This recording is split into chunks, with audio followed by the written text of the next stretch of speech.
are going to learn prepositions. आज हम prepositions पढ़ने वाले हैं जिसको संबंध बोधक भी कहा जाता है। संबंध बोधक जैसे कि आपको इसके नाम से पता चल रहा है कि ये संबंध बीच में स्थापित करता होगा, बट किसके?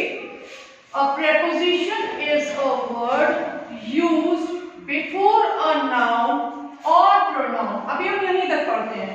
Prepositions वो होते हैं या वो शब्द होते हैं जो संज्ञा या सर्वनाम के बीच में इस्तेमाल, संज्ञा या सर्वनाम के पहले इस्तेमाल होते हैं। That shows a relationship between them.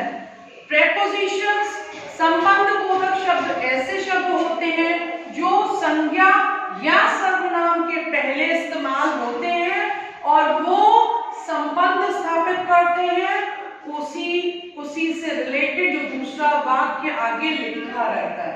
कैसे, आइए और समझते हैं।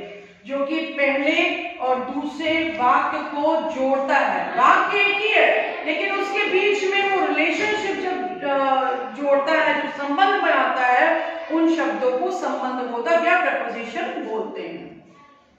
ऋतु, यहाँ पे थोड़ा सा मेरे से मिस्टेक ये हुई है कि मैंने ऋतु में टी लगाना मैं भूल गई हूँ। Ritu is standing between Sonu and Monu.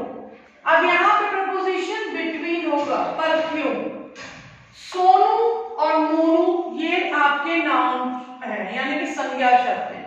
अब बिटवीन जो है वो आगे वाले वाक्य के आगे वाले पार्ट को, और सोनू मोनू पीछे वाला पार्ट है। संज्ञा या सर्वनाम के पहले प्रयोग होने वाला शब्द यही है जो कि इस और इसके बीच में संबंध स्थापित कर रहा है, यानी बिटवीन आपका हो गया संबंध बोधक यानी कि प्रेपोजिशन। दूसरे सेंटेंस पे आते हैं। Children are playing in the garden. अब यहाँ पे क्या होगा? इन जो होगा आपका प्रेपोजिशन है। क्यों?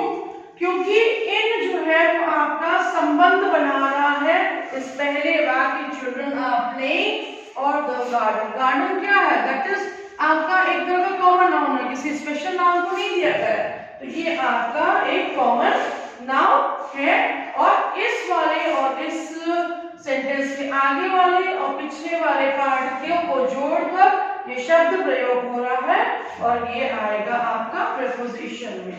चलिए कुछ उदाहरण भी देख लेते हैं। अब मान लीजिए एक आपको सेंटेंस दिया कि the car is near the tree, तो यहाँ पे सेंटेंस का आगे वाला पार्ट और पीछे वाले पार्ट को जोड़ने वाला शब्द है नियर, तो नियर आपका प्रेपोजिशन कहलाएगा। एक और एग्जांपल ले लेते हैं।